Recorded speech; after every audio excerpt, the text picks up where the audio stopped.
45. Foro 45. Bien, señores, de esta forma comienza Foro 45, información para el cambio a través de Teleradio América, líder en noticias, líder en comentarios. El saludo para la primera dama de la comunicación en República Dominicana. Sí. María Estela de León, sí, ya. Te estamos bautizando como la primera dama de la comunicación. Te voy a pagar después. En compañía, ¿verdad?, de tu amigo Francis Javier. Sí. Dime, ¿y cómo está la primera dama de la República? La primera dama. Que creo que va a invitar a un sancocho a Donald Trump. Sí. ¿Eh? Pero era en Nueva York que iban a hacer sancocho, me dijeron. Sí. Bueno, los memes han sido terribles con la primera dama. Implacables, sí. Han sido implacables. Han sido implacables. La han colocado en una posición un poco... Pero ya las redes sociales no respetan a nadie. No.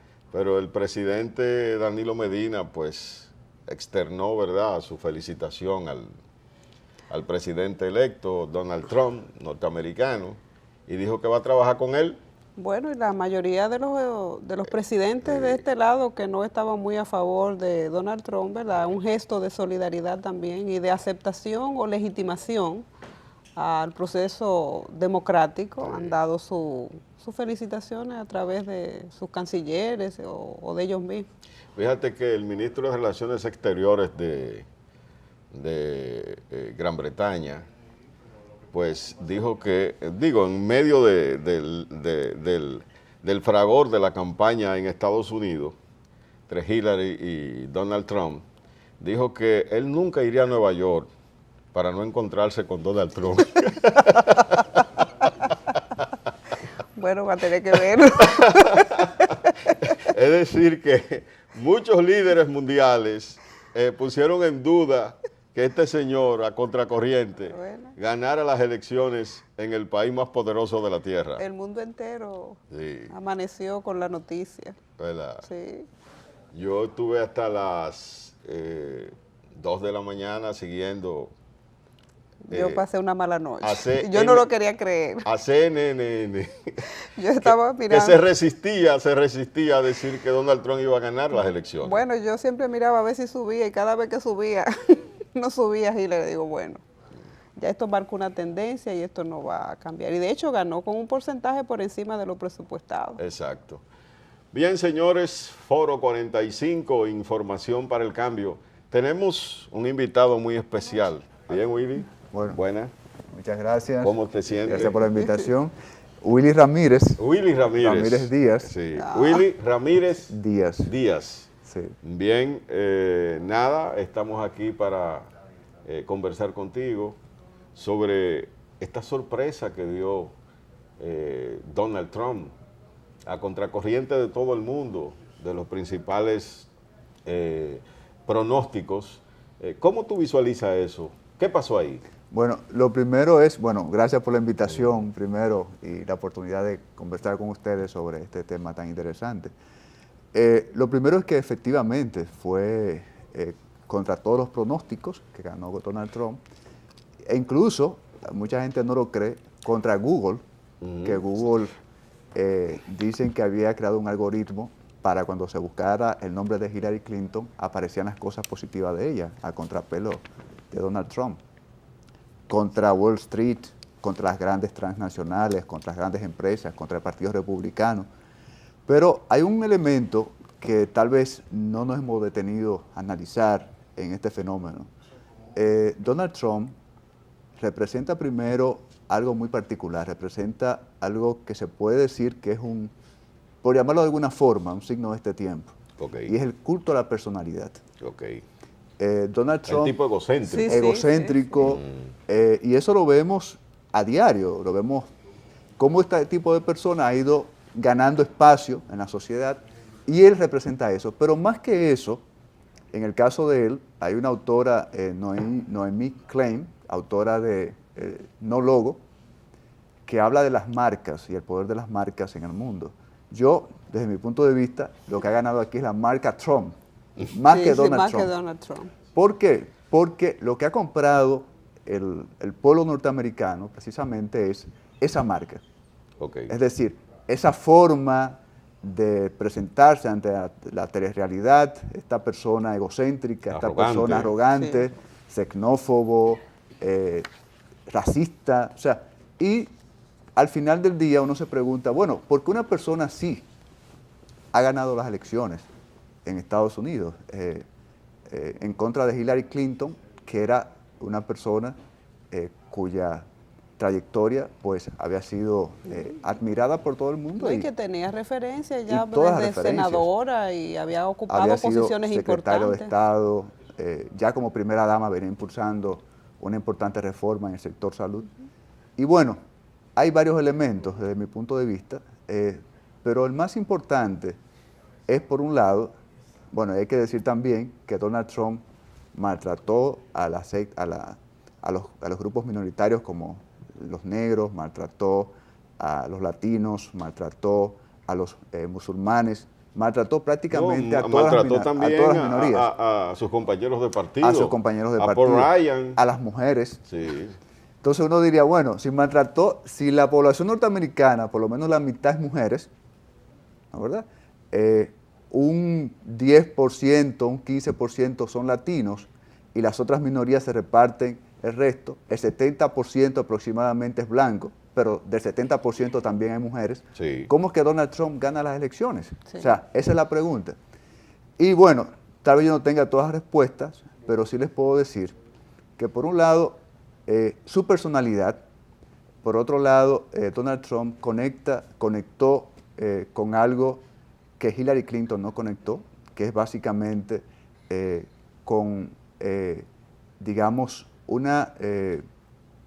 lo que se puede decir, una corriente que hay a nivel internacional, que es un poco negar el sistema, okay, lo que está establecido, el establishment. Y eso lo vimos en el caso del Brexit en Reino Unido, lo vimos en Colombia, por ejemplo, en Colombia en el Brexit, que son dos fenómenos muy particulares, sí, porque tanto Santos como Cameron, el primer ministro de Reino Unido, estaban plenamente confiados en que sus pueblos le iban a dar el sí. Pero Willy, ¿tú no crees que...? Entonces, eso fue fundamental. ¿Tú no crees que es que la élite política muchas veces está muy divorciada de lo que la gente cree? Ese es otro elemento. Y en el caso de Trump también, los ciudadanos norteamericanos evidentemente también ven lo que está pasando con el fenómeno migratorio en Europa. Okay. Se sienten amenazados por eso. Donald Trump nunca formuló propiamente un discurso expreso, pero decía no migración, pero sí empleo. Sí. Entonces, eso a veces cala más que hablar de forma expresa de un tema en particular. Y eso le generó a la gente temor. Al final del día, lo que la gente decidió, pues tenía más que ver con lo que sentía de forma personal que con lo que los medios estaban diciendo, las encuestas. Pero ese sector no se cuantificó nunca, porque también ese sector que al final fue decisivo y que se volcó hacia Donald Trump, se mantuvo callado, tenían vergüenza, no querían dar la cara. Bueno, efectivamente, una de las y por eso fallaron las encuestas, precisamente porque esta población, al ver que su candidato, por la persona con la que se sentían identificada, era tan atacada, obviamente tal vez no decían en una encuesta que lo iban a apoyar directamente, pero al final del día, pues valió más ese discurso. Hoy el mundo está sorprendido, pero en realidad no debe haber mayores sorpresas. Era una posibilidad que él ganara, y está ahí. Ahora, lo que cuesta preguntarnos es, primero, cómo el mundo debe adaptarse a esta realidad y qué tanto de lo que él prometió en su discurso de campaña va a realizar. Doctor, ¿y quiénes son los ganadores en este proceso? ¿Quién ganó? Bueno, ¿quién ganó? A veces... A su modo de ver, usted como analista, ¿verdad?, internacional. A veces eso no es tan fácil de cuantificar. Okay. Y lo que podemos ver en un momento, por ejemplo, todo lo que Donald Trump planteaba como hacer América nuevamente un gran país, que era su lema de campaña, con lo que él ha planteado, si lo analizamos detenidamente, tal vez no resulte Estados Unidos un ganador, ni siquiera. Por ejemplo, lo que él planteaba en términos de comercio internacional, él plantea que Estados Unidos debe aislarse totalmente del comercio mundial. Planteó que debe salir de la Organización Mundial de Comercio, planteó que debe renegociar o salirse del acuerdo con México y con Canadá. Eso lamentablemente afecta a República Dominicana también. Por ejemplo, aquí yo he visto personas que han dicho que la elección de Donald Trump en nada va a afectar a República Dominicana. Entonces, lo que hay, antes de decir eso, hay que pensar es si efectivamente él va a mantener lo que decía o no, porque si lo mantiene, entonces va a afectar. ¿Por qué va a afectar? Porque nosotros tenemos conjuntamente con Centroamérica un acuerdo con Estados Unidos. Y ese acuerdo, bueno, precisamente el próximo año va a entrar la parte más crítica de ese acuerdo ya en efecto, que es la parte agrícola, donde se va a desgravar toda la producción agrícola y va a afectar grandemente a la producción nacional, especialmente porque no nos hemos preparado para eso. Ahora bien, ese acuerdo, si Trump cumple su palabra, se va a ver afectado.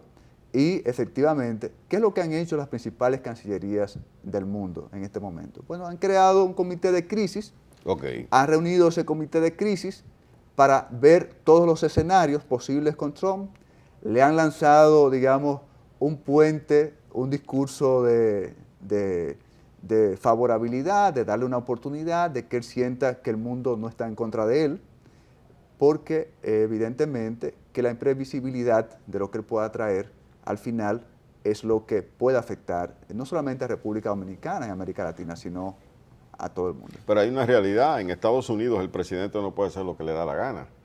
Ahí funcionan los poderes. No. Ahí está la Cámara de Representantes, ahí está el Senado norteamericano, está la Suprema Corte de Justicia.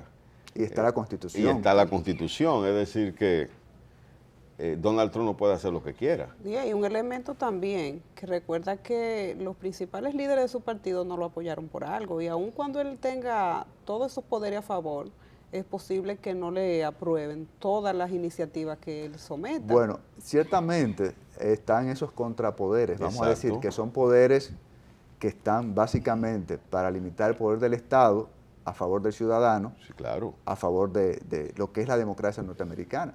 Pero también hay que tomar en cuenta que Donald Trump va a tener la oportunidad de elegir uno de los jueces del Tribunal Supremo y va a contar con mayoría tanto en la Cámara de Representantes como en el Senado. Obviamente que Estados Unidos, contrario, por ejemplo, a lo que planteó uno de los líderes de la oposición venezolana, no es Venezuela, en el sentido de que en Estados Unidos cualquier ciudadano puede hacer valer sus derechos en los tribunales, claro, y eso se va a respetar porque las instituciones se respetan. Obviamente que el mayor, vamos a decir, el mayor contrapeso que pueda tener Donald Trump en su propio país son las instituciones de Estados Unidos, que son instituciones que han demostrado que están por encima de, digamos, el vaivén que pueda haber a nivel político. Mira, uno de los grandes perdedores en todo este proceso fueron los líderes de opinión, principalmente cadenas como CNN, que se mantuvieron abiertamente a favor de Hillary Clinton.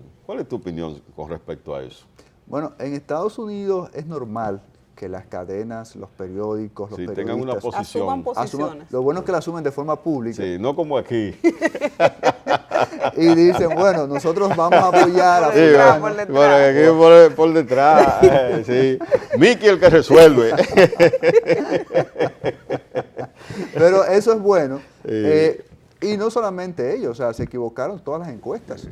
Se equivocó todo el mundo. Sí. Entonces, además, los principales líderes de América Latina le dieron su apoyo a Hillary Clinton. Y eso es interesante porque ahora esto va a plantear cómo, digamos, en el momento en que Donald Trump se aclimata, ya hemos visto que en su discurso, su primer discurso, fue más, se mostró ya no tanto como el candidato, sino como una persona más institucional. Vimos también cómo en su primera reunión con Obama hubo ya un nivel de distensión hasta cierto punto, en el sentido de que al final incluso pidió el consejo de Obama para manejarse en el futuro. Exacto. Y esto no dijo que Hillary iba a ir a la cárcel, como lo había dicho llamó durante la campaña. A sanar las heridas. ¿Verdad? De manera que pienso que aunque el mundo está en este momento muy expectante, por ejemplo, ya la Unión Europea pidió una reunión de urgencia para ver cuál va a ser el futuro de un acuerdo de libre comercio que estaba negociando con Estados Unidos. Exacto. Porque como ustedes saben, él dijo que iba a aplicar un 35% de arancel Sí. a todos los productos que ingresen a Estados Unidos y un 50, un 45% a China, todo lo cual puede evidentemente provocar pues un desastre. Bien, señores, Foro 45, información para el cambio. Vamos a una pausa comercial.